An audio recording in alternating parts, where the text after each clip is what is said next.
Gracias for pressing play and welcome to Smart Chickens, a working together smarter, diversity meets innovation and growth podcast. In today's episode, we have a very special guest, Ryan Leschel, digital content marketer at JM&A Group. It's a division of JM Family Enterprises, a $17.1 billion diversified automotive company, ranked number 20 on Fortune's largest privately held companies list, as well as number 26 on Fortune's best places to work list. He shares with me what his content marketing team has been focused on during C19 and beyond to strategic and creatively better serve their customers. Dealership owners, C-level management in finance and insurance, and sales management across the US in thousands of dealerships to make their dealership partners improve their buying experience during these unprecedented times for the automotive industry. Now, I know Ryan because I had the pleasure to work with him, and I quickly realized he had a natural knack for writing pillar content and understanding the relationship to demand generation strategy. I also got to know him on a personal level and know he's had an incredible experience, particularly serving our country in the early 20s across the globe with the Marine Corps. His content marketing background includes a successful internship with ESPN, the radio broadcast team, producing interesting content-based sports show and events, managing over 40 demanding clients and their content SEO strategies at a niche boutique agency in South Florida. And now he's working with the 8,000-pound gorilla in the automotive finance and insurance niche space with JM&A Group, where him and his colleagues in the marketing team are developing all the demand gen and educational thought leadership content to drive sales growth in the billions for their partner dealerships across the US in this process. We have a very real and candid conversation around his view of content marketing targeted to the changing demographic landscape of millennials and Gen Zs as automotive consumers. Also, we explore his team's unique paths to working through C19 to differentiate themselves from other folks within an ever-increasing competitive and noisy automotive financial services market. He also dives into how he spent time globetrotting with the Marine Corps as a military man, and how this journey has shaped his work mindset, leadership style, and so much more, both at work and in his personal life. He gives us some of his book recommendations to get 1% better, and he shares the advice he would give a younger Ryan if he could go back to the future. As always, this podcast is brought to you by our good friends at digitechie.com, a conversational marketing demand gen and revenue accelerator consultancy, helping B2B companies achieve 6 to 7 figures in pipeline consistently. And gypsyforever.com, uniquely handmade wellness products that help you connect your mind, body, and soul to achieve a better balanced you.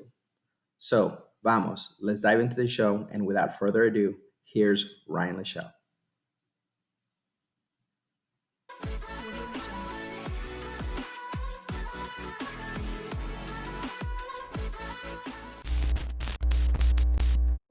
Ryan Leschel, welcome to Smart Chickens. It's a diversity drives innovation and growth podcast.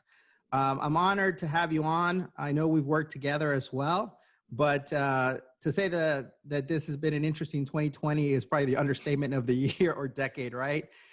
You're in a very niche industry that doesn't get spoken too much. And I wanted to bring you in because I know that now that you've been with this company for a good amount of time through C19, I think you could shed an interesting light into what's been happening in the automotive industry. But before we get there, let's rewind a little bit. So tell our audience a little bit about yourself and your origin story. You know, what your career path was a little bit in the last few years, college a bit, and also I know there's an interesting fact about you that you served for our country in military services. So, you know, get a little bit into that, if you will. Yeah, so I guess you could kind of, if you had to pinpoint a time period where I started getting interested in marketing, it was way before I was in the military, way before college. It was in high school. There was a thing down here, if you went to school in South Florida, called DECA, and they did like these little marketing projects, and that's my first taste of, I guess, marketing, so to say. So Ryan, tell us a little bit, because, you know, not everyone can say they've been to different continents during, you know, wartime. So a bit of your origin story, I think, has probably been impacted because of your time on, in service to our country. Tell us a little bit about that. Yeah, for sure.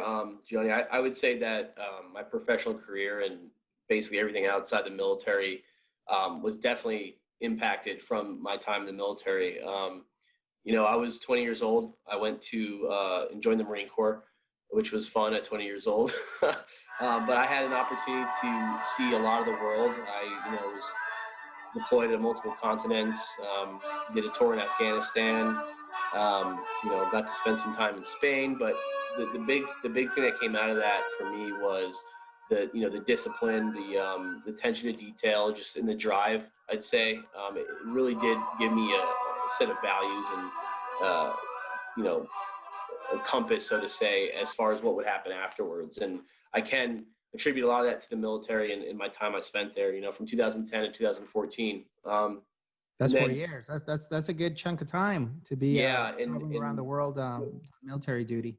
yeah, and within that time, I was able to be around a lot of awesome people. And I think out of everything that the military, gave me in that experience would be the ability to work on teams, work with people from diverse backgrounds, and anyone at any point in time can be a leader and can, make an impact. So that was something that I really took to heart outside the military, and I think that really helped me to where I'm at now. But yeah, it was an experience for sure, and something that I think really paid off. That's interesting. At first, thanks for the service to our country. Thank you. We have our liberties because people like yourself that risk everything for it. So I appreciate that. Thank you, Johnny. But yeah, no, that sounds like definitely some wild times probably as well. If you said Afghanistan, if I heard you correctly, what Yep. what was the most interesting continent? Sorry, that you were in. Any Most anecdotes that you could most share? interesting, I would say probably Africa or being in Afghanistan. Most fun, I'd probably say Greece or Spain. Greece or Spain, yeah, they like to party. The Latin blood there, huh? But no, that's great. Well, hey, listen, again, I think you're right. Everything in terms of your origin story can impact and does impact your life, but also your career and how you treat it. And I like what you just said right now about in your service, that at any given time or point in time, people could turn into a leader or should be able to step into a leadership role. So, and I know that I saw that firsthand in you, and I saw how you took a leadership role in the content team that you were responsible for and in charge of. So I'm sure that that's also bled into your new position here with JM&A Group. So Yeah, that's great. I'd also add to that, Johnny. I think that a lot of people are kind of like in a might be in a rut right now as far as like the whole COVID situation. So that was another thing too that I feel really grateful for, was that that military experience. It gives you that kind of edge to endure. To kind of not throw your hand in the deck, and it could always be worse. So I think that people that are going through whatever they're going through right now should just kind of think about that, is count your blessings, because it could be worse, but what can you do to make it better? Yeah, that's an interesting perspective, and I think one that rings true to a lot of people. As you know, there's a lot of people that have been furloughed, that have lost their jobs. And maybe even the worst, they've lost a family member to this pandemic.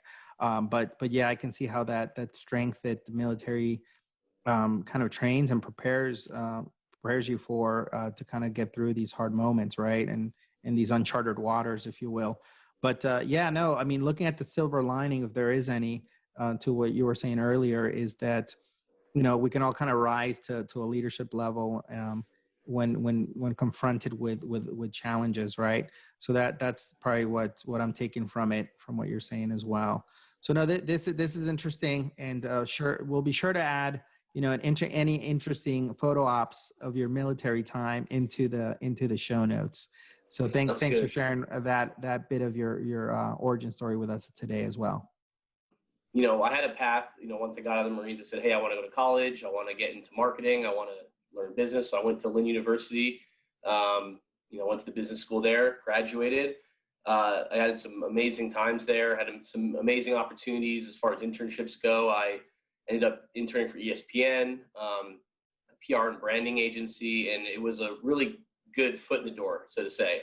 And that kind of got the gears turning and helped me think like, hey, what do I want to do? Like what specifically? Because when people say marketing, it's a broad term, right? Yes. There's so many specifics within marketing. So I was able to kind of get my skill set. And as you know, we worked together. We worked at an agency. It was a smaller agency where we did a lot of SEO, content marketing, and I was able to be fortunate enough to step into a role there where I was able to manage a team and really get my feet wet, so to say, with how content marketing works. So we did that for clients, we did it for ourselves internally, and it was a great experience.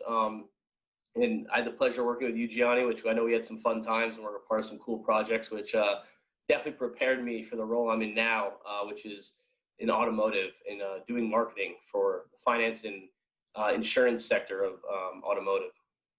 Right. So dive into that a little bit because, explain to us a little bit about JM&A Group, who that group is and what does it mean in the industry at large, and who's the audience. And then that way we can kind of dovetail that into how the content marketing game had to change on a dime in most industries. But, I want to definitely specifically get your insight on how you guys had to change. But, explain to us a little bit who JM&A Group is to give us some context. Yeah, for sure. So to give you some background, the company I work for is JM&A Group, and the parent company or the enterprise, so to say, is JM Family, which is a pretty well-known business down here in South Florida. And it's a little different from a lot of other companies in the fact that there's a really, really strong culture there. Some people don't leave until they've been working there for 25 years. And it was kind of out, it's something that it's a reputable place. It's the top, I think 26 best places to work out of all the companies in America. And it's in the top 20 on Forbes private companies size-wise. So for me, it was like kind of daunting, right? And I didn't really know a lot of the background. So when you kind of learn the background of the company I'm working for right now, JM Family, it's amazing. I mean, it goes back 40 plus years. What started out as someone with an idea to open up, dealerships across America, Jim Moran, who was the founding, the founder of JM Family, he saw a vision and he saw something that, didn't happen yet in America, and that was foreign cars coming over to the United States. And, back then in the 60s, it was the Buicks, the GMs, companies like that. And so he made a relationship with Toyota in Japan. And this was before you ever heard of Kia or Mazda or Toyota or Honda. He said, hey, there's some longevity here. This is something that I think I see a future with in America. So he basically brought Toyota into the fold in American automobile industry. And now we fast forward to today, basically when you see a Toyota in the Southeast region of the United States, and even outside the Southeast region, it was basically came through our gates. 1 in 10 cars in America has a JM&A F&I product, finance and insurance product in the vehicle. So from the vision of, hey, I think Toyotas would do well in America to where we are now, we're an enterprise with, so many different facets. We have JM&A Group, which is the finance and insurance part, the group I work for. And even when you break it down on a more molecular scale, it's just a beast. It's a beast of a company. It's definitely something that humbles you too. I come from a different background than a lot of people there who've been working in a high level corporation. So it's interesting. And what's amazing is I'm able to do marketing and having a brand that's so established and reputable and just has a track record of being, responsible within the community and doing things for others. It makes my job a lot easier because, stepping into, from a company when you're doing marketing for clients and they're, small businesses, they don't have a lot of, renown, I guess you could say. Yeah. Budget as well as brand recognition. Correct. Right. So yeah. And when you work for a big company like I do right now, it's pretty amazing. It makes things easier, but there's also a lot more responsibility there too. Sure. Well, I mean, it's a $15.1 billion diversified automotive company. one of the top, Fortune 100 best companies to work for in the 2018, 2019. So it's a definitely the kind of like an 8,000 pound gorilla in the space, the automotive space that you're talking about. So that's incredible. So then help me understand or dive into a little bit of, you're a millennial in kind of mid-manager kind of growth trajectory is what you're probably positioning yourself to grow. And so I think this question is to give even, to give others that are maybe in similar positions that are trying to enter into big companies like a JM Family Enterprises, what would be a little bit of your insight or advice? As C-19 took us all by storm. I can't say by surprise, because I guess we knew about it a little bit, but how have you seen the group that you're working with change, or how has that impacted content marketing? One, and then the question before that, I guess, was really about, what kind of input or insight would you give to someone who's looking to change careers, has an opportunity to do so, and what have you learned in the last 8, 10 months almost, probably, I think? Yeah, I would say for someone trying to work their way up to a certain point, or get a job at a company that they've really been striving to get, I would say like the main thing is to hone a specific skill. For some people that's writing code. For some people that's getting on the phone and making sales calls and doing that and getting those reps in. For me, it was a lot of diving in with content marketing and realizing the potential it had and has currently. But a lot of people didn't, 3, 4, 5, even 6 years ago, didn't realize it would evolve into something that it is now. So when you're working, like I was saying earlier, for smaller businesses, and it's almost like you get a different perspective. When you want to make that jump, you're like, okay, I need to learn X, Y, Z to get here. So Ryan, again, we're JM Family Enterprise, a huge privately held, $15 billion diversified automotive industry company, a leader in the space. Now, C-19 obviously has impacted a lot of dealerships around the country, and the Japanese automakers, which I know JM Family Enterprise sort of represents that portfolio, them as well as the just even the domestic brands like Ford, Chrysler, they've all been hit. But how I noticed that you guys right away were able to quickly adapt with your marketing and content marketing. But give us some specifics into what you guys did, kind of like a sneak peek of what was going on behind the scenes when all this was unfolding. Yeah, so I think the biggest obstacle or opportunity, I guess you could say, was that we didn't know what was coming next, right? So when we got told, hey, we're going to be working from home for the immediate future, and just like every other professional, probably all across America, whatever day they got told that, we were kind of like, oh my God, what are we going to do? What are people going to care about now, right? Are they going to care about this? Is a dealer going to care about this new Gap portal we just came out with, or this new portal for their dealership? They're not the same cares that happened before COVID. The same priorities weren't the same afterwards. So right. We knew right off the bat that people weren't going to be in dealerships.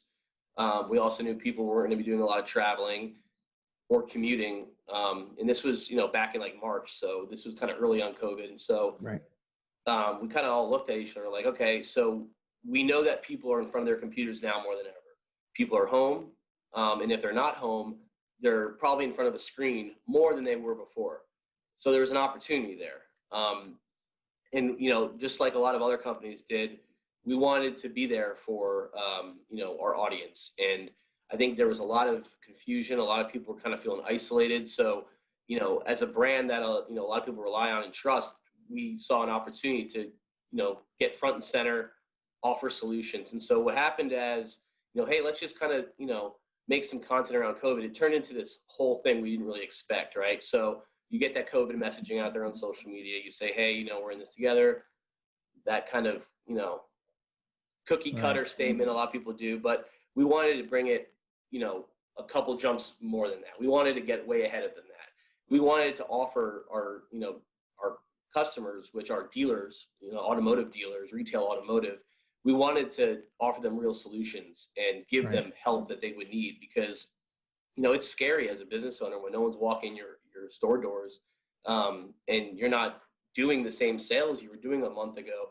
That's very scary. And as an owner or a manager, anyone really, you start thinking like, oh my God, what can I do? What solutions are out there? So we gave them solutions, and those solutions look like a couple of different things. First of all, we started immediately producing as much content as possible around how to market your dealership during COVID. Some digital tips and tricks and how they could use social media or do some LinkedIn ads, stuff like that. And then we really just went crazy with the blogs and the ebooks and the kind of big pillar pieces of content that someone can take and digest on their own and pull different things from. So Right. We just put the pedal to the metal, not to sound cliche and use an auto pun there, but that's what we did. And then as it evolved, we're like, okay, what's the next thing we can do? So this became what we call JM&A Insider.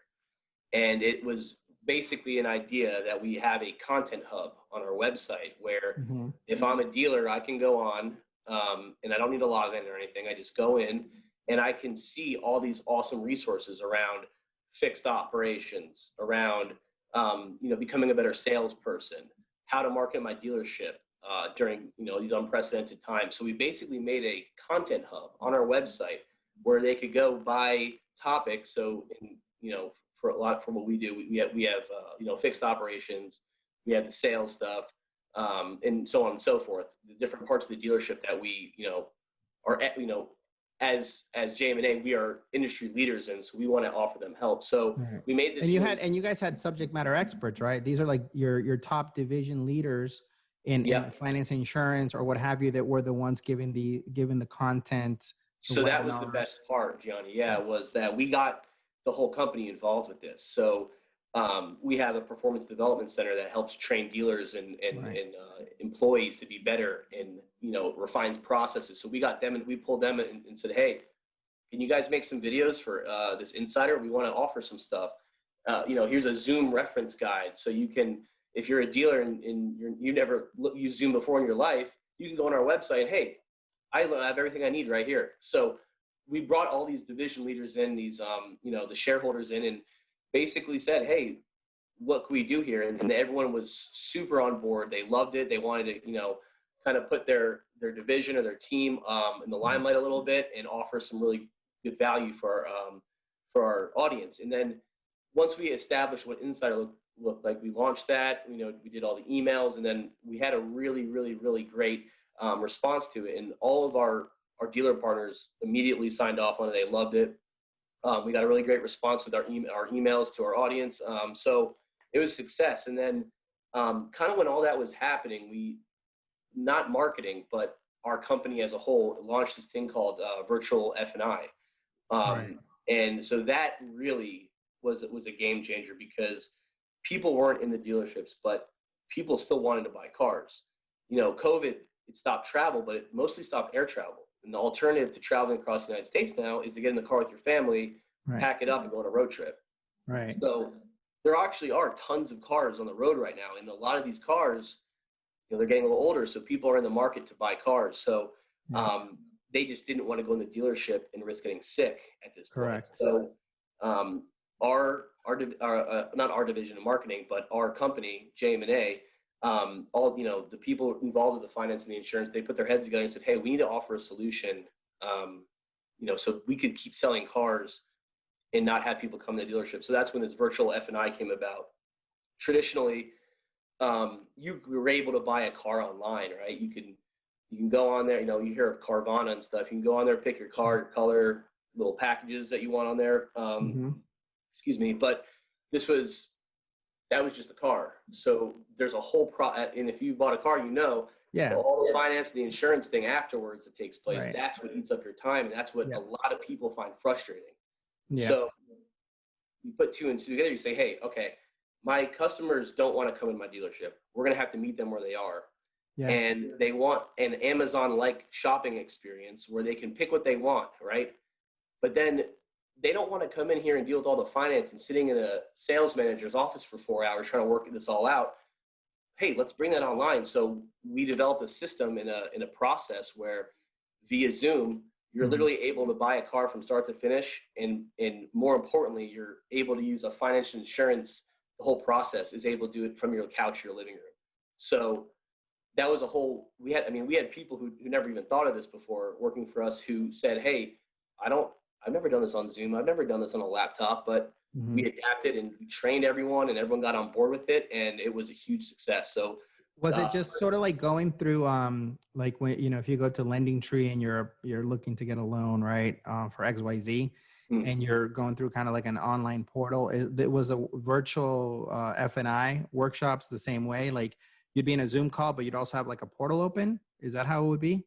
Yeah, so you set up. You don't have your own portal, but the F&I manager that's working with you has access to all that and sets you up in your own account after the call. Right. But it's basically, instead of sitting in an office at a dealership with a mask on, you're sitting in 15 minutes with someone on Zoom. So Got it. and that's the biggest thing, Gianni, is in automotive, and I think really any industry, is time is the biggest resource. So if you can take, and this is true on e-commerce especially, I mean, now it's like one-click purchases. People want that for everything now. It's not just on Amazon or it's everywhere. People want immediately to pick what they want and get it.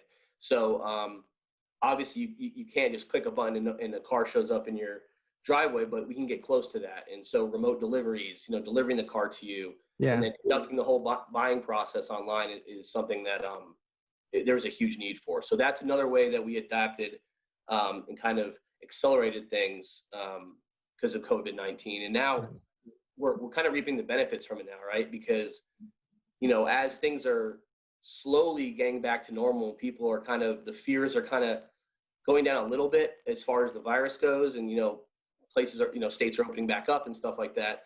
I think that our message when COVID was really, in that March, all that in that whole area. Basically March through May. Yeah. And in beginning of the summer, June, when we got hit with spikes in different states. And so that whole time you guys did a lot of plant seeding from what I saw through all your content marketing with your messaging that was empathetic and it was also practical for your audience, right? So when we think about like your ICPs, your ideal customer profile, these are the dealerships, the managers, founders, owners, / also their finance team, right? Correct. Who needs this, and the sales team who needs the training to get a car, financed with insurance so it can actually be sold. So tell me a little bit about that. So, how were those meetings? Was it, like you mentioned, your team, the marketing team sort of did the resource hub, which looks like I've seen it, it's sort of like this HubSpotty looking kind of resource learning center type approach, right? That's what we're You going. got all the subject matter experts and they all seem like your top folks there, like Sasha Lincoln's PhD, Jeffrey Grady, PhD. These are all doctorates who are subject matter experts to talk about something to do with F&I, fixed ops, training, sales, right? So just to give us an idea, like, are we talking about, 50, 60 pieces of content in or more in the period of 3 months, 4 months? How have you guys seen that impact your, if we nerd a little bit on this, how has that impacted your users, visitors on your website or on that page specifically? And for people that consume marketing and sales like we do, how has that helped impact the bottom line too? Can you tell us a little bit of that? Yeah, sure. So, to answer that first question, I think that the quantity and the quality that we were producing, we knew that what we did now would pay off later. And to be honest with you, we haven't really pressed the brakes at all since, because it's not over with. And I think this whole year is basically the year of working from home or adapting your work style to fit the current climate. But no, I mean, that we saw a huge amount of subscribes from that stuff we were producing. So when we created Insider, and Insider is quasi gated, so you have to, you give your information. But we were able to get a ton of contacts from that, and really broaden our audience. And along with that, the people who were subscribed to our content before that, the trust just went through the roof. I mean, you see a company that stands in front of you and not just gives you a message, but offers you something of value that you could immediately use and impact at your dealership. That was huge, and that was important. Sure. But you know, I think a good testament to, if you could kind of measure from a content marketing standpoint, like our success, I would say this podcast we just released would probably be a good measure of that, because we've had these communications with our audience. We've let them know, we're releasing this. You should check this out. This might help you. And as this audience has been growing, we released a podcast last week, and just the response from that, and the subscribes, the listens, that was kind of like the milestone, or like the proving ground, saying, hey, how responsive are our listeners and the people digesting our content. And we had a ton of great numbers come in from that podcast, and it was kind of like people were craving a new format, a new piece of content. Yeah. And so they wanted to hear stuff. I mean, we're basically saying the same things when it comes to like leadership development and honing your skills as a dealer and making more sales and using empathy as a sales, stuff like that. We've been talking about that, but now it's a new channel you're getting it on. That's exciting and easy to digest. So we saw, and it's on demand. Part of the beautiful thing about podcasting is that it's on a person's thing when they have time, right? So right.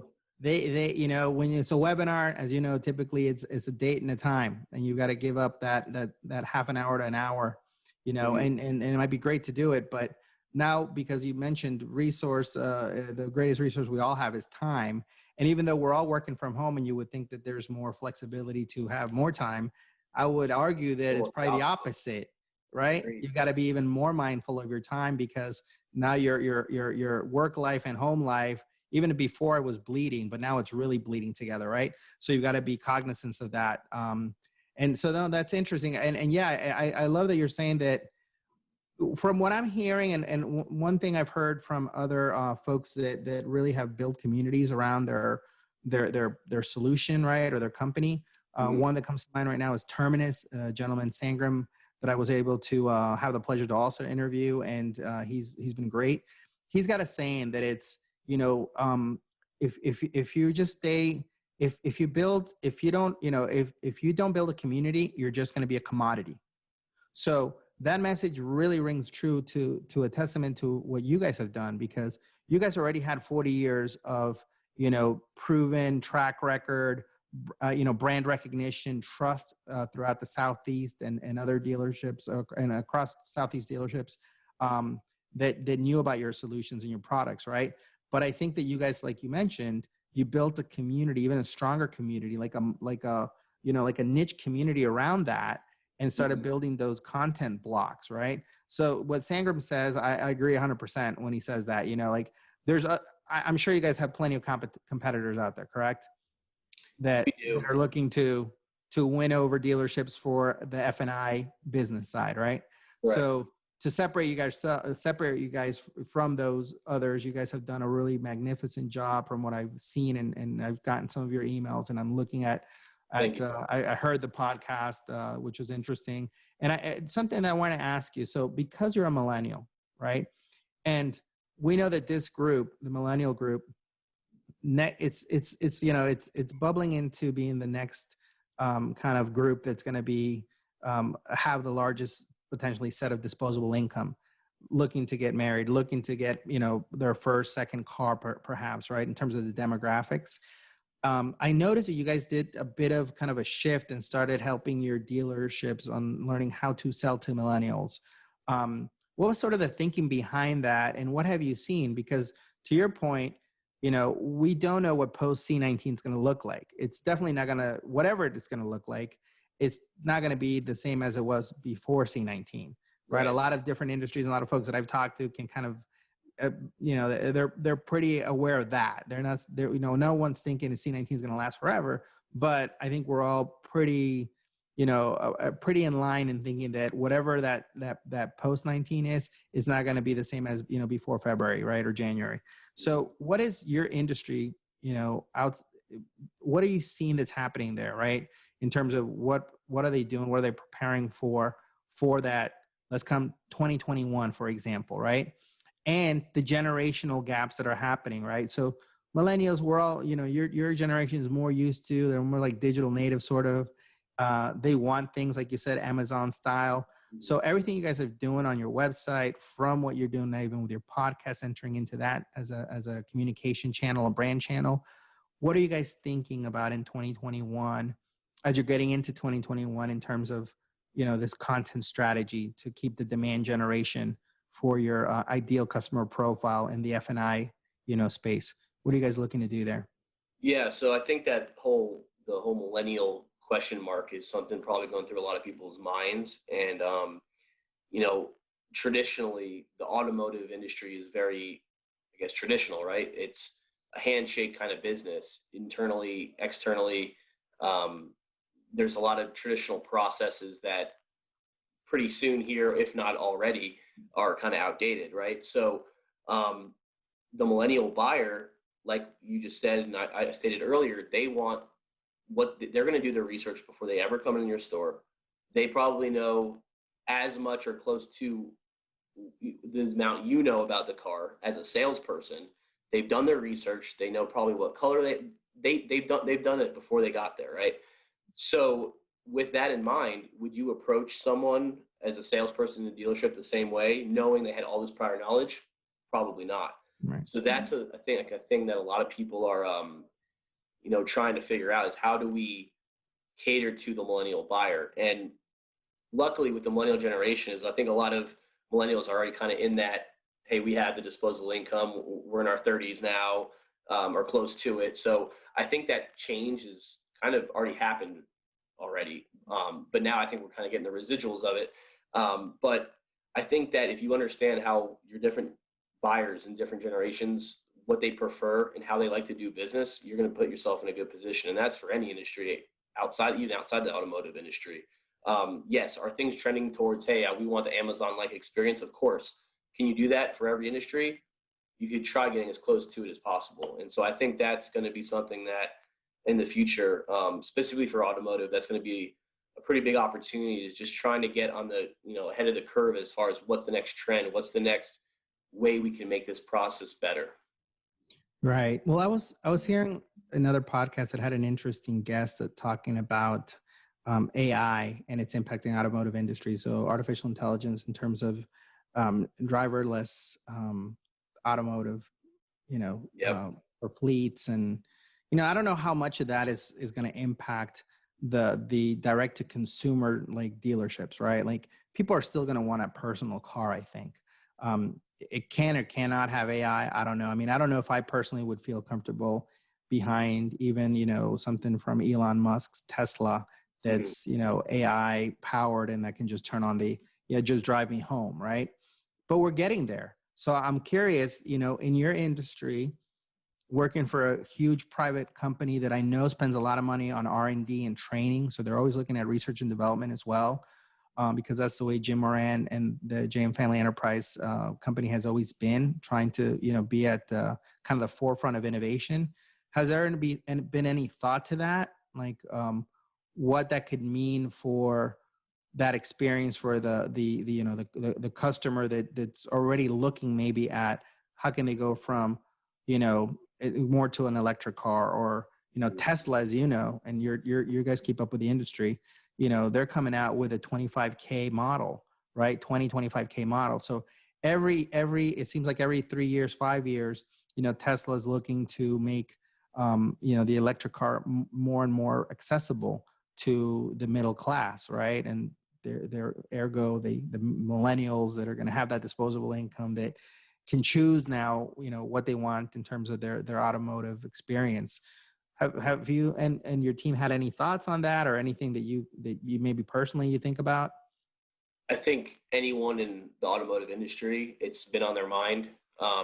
Probably for others, it's probably a way bigger and a heavier thought than for other people in automotive. But I will say this: I think that in the immediate future, I don't think anyone's going to be ditching their car and going full on AI, self-driving. I think that's something that's definitely on the horizon. But that's to speak on Tesla. I mean, they're just a disruptor, right? I mean, they've basically beat out everyone as far as value, market value. And I think a lot of people are kind of worried about what automotive is going to look like in 10 years from now. I do, and I'm a firm believer that, personal ownership of cars isn't going to go anywhere. And if it's an electric, that's something that the manufacturers are going to have to kind of get on board with is figuring that out. As for us, people are still going to need insurance for their cars. They're still going to need financing. You guys are in a perfect place because independent of whether, the Japanese brands, which JM Family Enterprise is part of that portfolio, right? Whether they decide to go even more electric and add more AI to their, to their offering on their cars, the car models and makes, it doesn't matter at the end of the day in terms of F&I, because you still got to get finance and insurance to be able to walk out that dealership. Or in this case, virtually, you got to get the F&I so that you can get the keys and actually be able to enjoy your vehicle, right? So Correct. no, that you guys are in a sweet spot in a way. Would you say that you guys have been a bit disruptive because you guys have been at this for 40 years? This virtual F&I workshop, perhaps that's a bit of a disruption. Have you guys been trying to, your competitors sort of trying to copycat that a bit? So yeah, that's a good point, Gianni. And I think that, I didn't think we set out to disrupt anything. I think we set out there just to basically help people. And, we have the resources to kind of get in front of people and give them some valuable content and some valuable insights. So that was kind of the goal. It wasn't really to kind of make waves or beat out a competition. I don't think we were thinking about that. But, if you want to talk about competition in automotive, as I stated earlier, it's a pretty traditional industry. And I think a lot of our competition hasn't really gotten to or seen the light when it comes to marketing and content. I can't speak for them, but I will say that we're pretty lucky to be in the position we are because we have a powerful brand and we have things of value that we're willing to share. And I don't really see other competitors doing that. Right. A lot of that has to do that you guys actually have a team, right? So like, what does your team look like? You guys have like a VP of marketing, I presume, and what's your team? So we have, just like any other corporate marketing team, we have, a VP of marketing, we have a VP. What's unique about us is we have a pretty big events team. Let's not think about COVID for a second. Sure. And they shifted. I'm sure that, an events manager or events team, whatever they were doing at dealerships that were, customer facing now, or not customer facing, your customers are like your, right. Your audience are the F&I and the general managers or owners of the dealerships, right? But how did they shift? Because you said that it's a big team. So did they take on more of the virtual events? Is that what happened? Yeah. So to give you some background, we do some pretty amazing events at JM Family. And one of them that we like doing is we like, rewarding people for, going above and beyond. And when I say people, I mean our dealer partners. So we'll bring in, sales teams and we'll do these great events and everything. And so obviously there's no events going on right now. So they shifted into supporting and supplementing our team, content and, the marketing team as a whole, where it was needed. We had some people work on social media who weren't traditionally in that role, who would help out with that. For the podcast, for example, that we just recently launched, they would help out with that. We're doing some things with our field associates. So basically, they had to completely shift and they've been doing an amazing job. And now as the dust kind of settled, so to say, they're planning for the future and, doing some virtual events too that, aren't as great as in person, obviously, but still able to provide the same great experience. Same kind of knowledge, information, and networking opportunities. Yeah. There's been a lot, you went to Inbound, the virtual conference, 2 days. Typically it's a 3 to 4 day. It's almost like a week-long event, right? In Boston with about 30,000 or so, marketers and founders and tech companies and providers of marketing and software. It was still very, very, very informative. And every virtual conference that I've gone to a certain degree, keeps on trying to, better the next one, right? It's obviously not the same as being in a conference physically and meeting with folks and breakout rooms and keynotes. It's different to be there physically, right? But hey, it's still, it still worked. And so it's interesting to hear that even, obviously your industry is a huge industry, right? $1 trillion industry, thinking about how to, shift your event team that was used to doing physical events to digital events now, right? So that's interesting. Tell me a little bit more about the podcast, the name of the podcast, a little bit the behind the scenes, how you guys had to sort of construct it. A lot of the folks that I've been interacting with, obviously because of this podcast, either express an interest in developing one. So I've created a kind of this kind of cheat sheet spreadsheet, and I've got it as a service that I'm doing a do it for you kind of service that we have with Digitechie. But I want to hear it from you because, I know you went on this journey with your team. So tell us in the audience a little bit about what that's meant and how you kind of, put the pieces together to do the recent launch, which was last week, I believe, right? Yeah, it was. Yeah.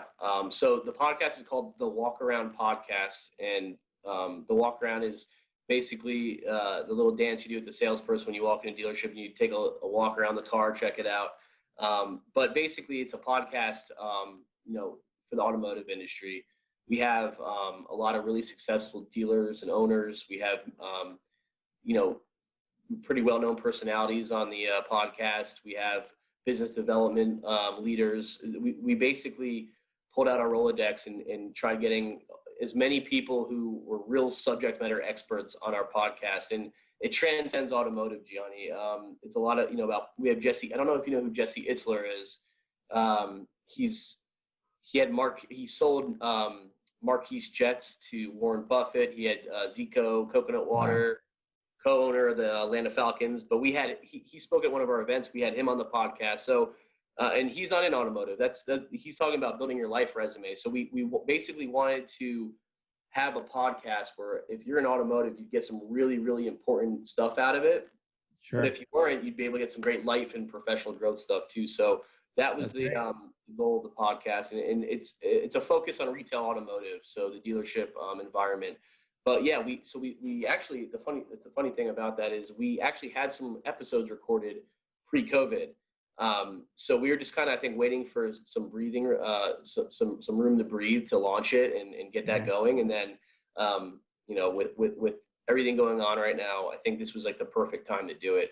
People might have been getting some fatigue, and not just from us, I think in general from the emails. I mean, I know personally, I've gotten probably thousands of emails at this point saying, hey, we're in this together, So I think people are kind of looking for a different way to consume content.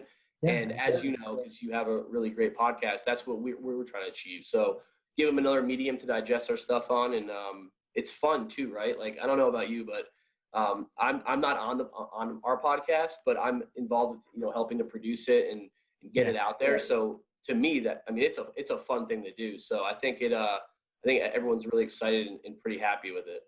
Yeah, no, that's great. Yeah, it does. I think that it's a medium that sort of humanizes a lot of what we, do in our daily work life, right? And a lot of times I think it gets lost, right? Like we all get sort of what's it called, a kind of tunnel vision because we're in the industry, we understand it.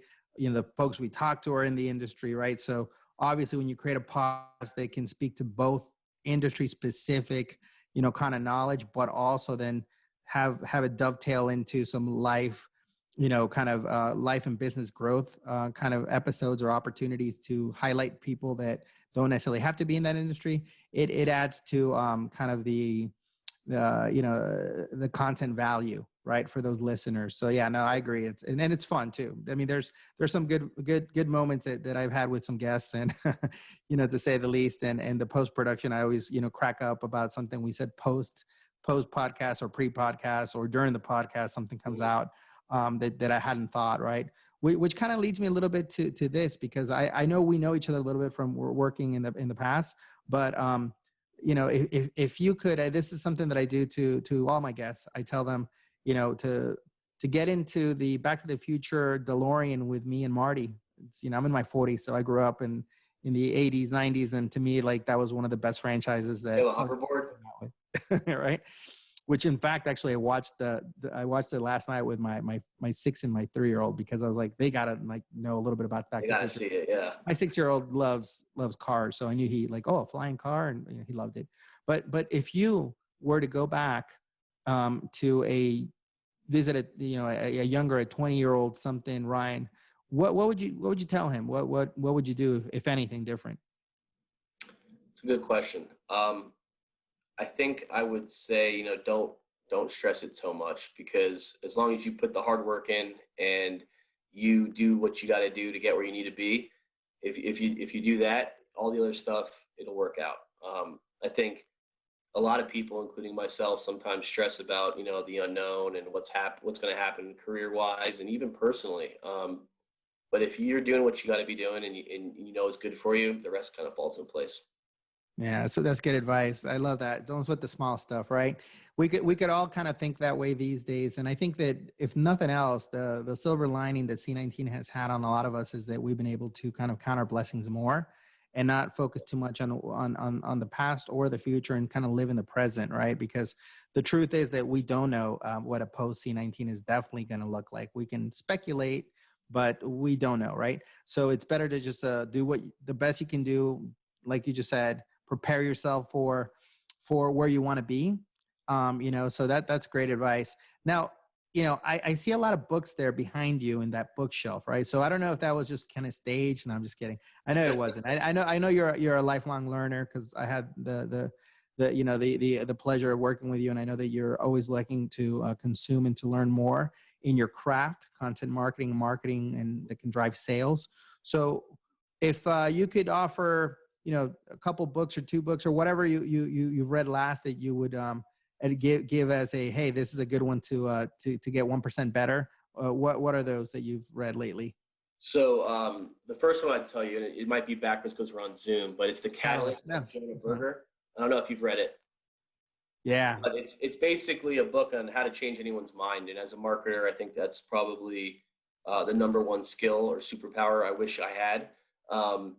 But yes, it's a really great book, and they give you some really awesome, real world situations and lessons that, he's been teaching people. And he has another book too, Contagious, which is a good book.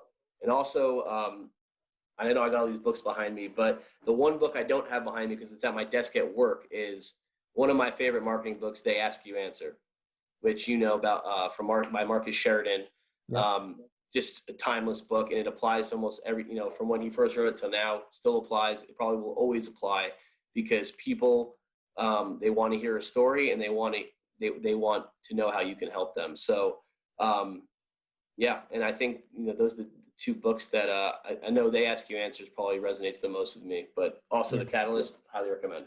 Catalyst. That's great. Now those 2 books, I'll definitely put them in the show notes. And yeah, we both know that Marcus Sheridan, and he's very active on LinkedIn, and he's done some tremendous posts and events virtually over the last 7 months or so. So that's great.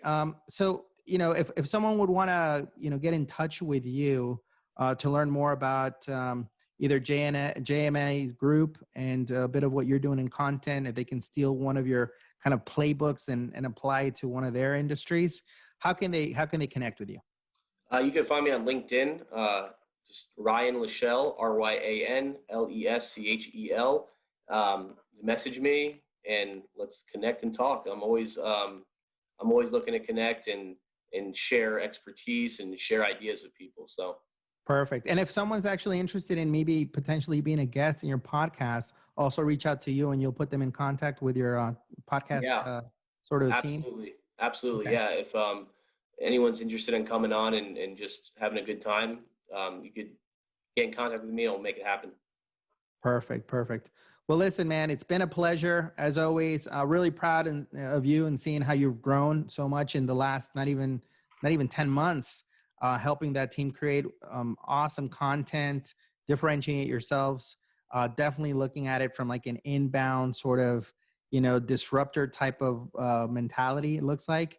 And so I'm looking forward to seeing the next level of content you guys are going to create. I don't know if you guys are going to do something outrageous like Hot Ones. So, like having your dealership, listen, steal some from other playbooks. I saw the gentleman, he's out of a company out of Canada, and I've been consuming with all this like sort of quote unquote weird not free time, but weird time to do work. Sometimes I find myself watching Hot Ones, right? Just to kind of relax and not think about work or the news or anything like that. And so then the other day, Ryan, I literally just saw like this company out of it. I think it's Hippo or Hippo. I got to think of the name, but it's a Canadian software company, I believe. And their marketing guy took that one off the playbook of Hot Ones and created one called basically like a Hot Ones, but for sales folks. I love it. That's awesome. Salespeople, he literally mails them a week in advance. And I know this because one of my guests, Morgan J. Ingram, who's a kind of like a sales guru on his own right. He was in one of the episodes, and they give him. I don't know if you've seen Hot Ones. There's the one that's right. The six there. That's 6 wings and 6 ridiculously hot on the Koval scale hot sauces. And I'm trying to think of the one that's the one that gets everyone. Crap, what's the name of it? It's like it's got such a simple name to it too, but it's horrible. I would not last on that show. It's horrible, that one. Like that one, it's like no, every guest that gets it, doesn't matter if they're a celebrity, not a celebrity. Literally, that's the one that stomps them, and they're done. They're done for it, right? So anyhow, I think you guys are doing some hot ones with your content. So I appreciate you being here as a guest, and we look forward to seeing what more content comes out of your team and the group. Wish you all the best for the finishing up of the quarter, and looking at getting out of this sort of bubble or cocoon that we're in, and seeing what 2021 will hold for us. Well, thanks for having me, Gianni. It was awesome being on your podcast. Appreciate it. Thanks, Ryan.